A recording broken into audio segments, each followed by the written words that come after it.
Au nom du Père et du Fils et du Saint-Esprit. Amen. Aujourd'hui, dimanche 29 décembre 2024, dernier dimanche de l'année, nous célébrons la fête de la Sainte Famille, Jésus, Marie et Joseph.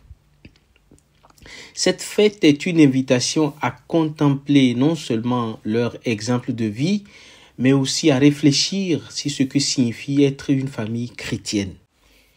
Dans la première lecture d'aujourd'hui, tirée du premier livre de Samuel, Anne, la mère de Samuel, montre une foi exemplaire en offrant son fils au service du Seigneur. Elle reconnaît que son fils est un don de Dieu et le lui rend avec gratitude. Nous connaissons l'histoire d'Anne, stérile, qui est allée à Siloé pour prier et invoquer la miséricorde de Dieu. Et Dieu a répondu à sa prière en lui donnant ce fils. Anne rend donc au Seigneur ce qu'elle a reçu de lui. Ce geste met en lumière une vérité fondamentale. La famille est d'abord un lieu où Dieu est présent et chaque membre est accueilli comme un cadeau de la part de Dieu. De même, la Sainte Famille nous enseigne que Dieu doit être au centre de nos relations familiales. Marie et Joseph n'étaient pas riches en biens matériels, mais leur richesse était leur foi inébranlable en Dieu. Leur maison de Nazareth était un sanctuaire de prière, de travail et de confiance en la providence divine. La deuxième lecture d'aujourd'hui nous présente un texte où Saint Jean nous rappelle que nous sommes des enfants de Dieu aimés d'un amour infini. Cet amour doit se refléter dans nos familles. Être une famille chrétienne, ce n'est pas être parfait, mais c'est chercher à vivre cet amour dans la patience, le pardon et la générosité. La Sainte Famille nous montre que l'amour familial est une école de sainteté. Marie et Joseph, malgré leur rôle unique, ont vécu des réalités ordinaires.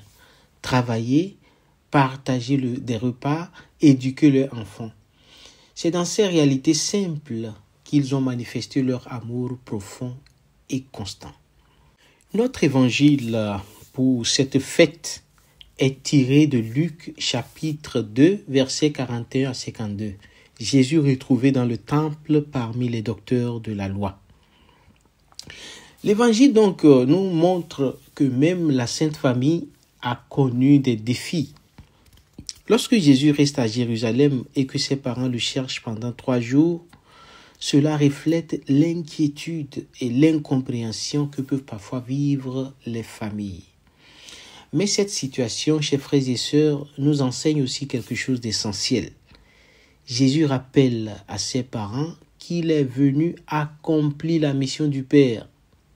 Dans toute famille, il y a des moments de tension. Des périodes où les enfants ou bien les parents ne comprennent pas immédiatement les choix des uns des autres.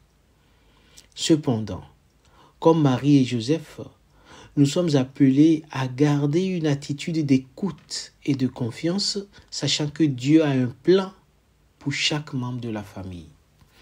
Alors, chers frères et sœurs, comment faire de nos familles des foyers à l'image de la Sainte Famille de Nazareth? Je vous propose 3 pistes. Premièrement, la prière en famille. Il est important, il est impérieux de prendre le temps de prier ensemble, même brièvement. Cela permet de placer Dieu au centre de nos activités. Les parents qui s'habituent à faire cela protègent leurs enfants d'une certaine façon. Invoquent la bénédiction et la protection du Seigneur sur leurs enfants avant qu'ils ne sortent de la maison. Et les enfants vice-versa prient pour leurs parents. Que Dieu les protège. Ce sont eux qui gagnent le pain quotidien. Et quand la prière devient réciproque entre les parents et les enfants, eh bien la famille se consolide et se met sous la protection du Seigneur. Deuxième point, l'écoute et le dialogue. Comme Marie et Joseph, soyons attentifs aux besoins, aux aspirations de nos proches. Quand les enfants savent écouter les parents et que les parents écoutent les enfants, eh bien, il y a une syntonie, une harmonie qui s'installe. Au point où le père peut être fier de son fils en l'indiquant, celui-ci est mon fils. Dieu le Père était fier de Jésus-Christ. Voilà pourquoi lors du baptême, il disait, celui-ci est mon fils, bien-aimé, écoutez-le. Eh bien, quand il y a le dialogue et l'entente dans la famille, les parents peuvent être fiers de montrer leur fils ou leur fille en disant, voici mon fils, voici ma fille. Une telle fierté ne peut naître que là où l'entente, le dialogue et l'écoute s'est établi, la confiance s'est établie. Troisième piste que je vous propose, la charité concrète. Savoir manifester notre amour par des gestes simples, un sourire, une parole encourageante, un service rendu, tout cela témoigne de la présence de Dieu dans notre quotidien.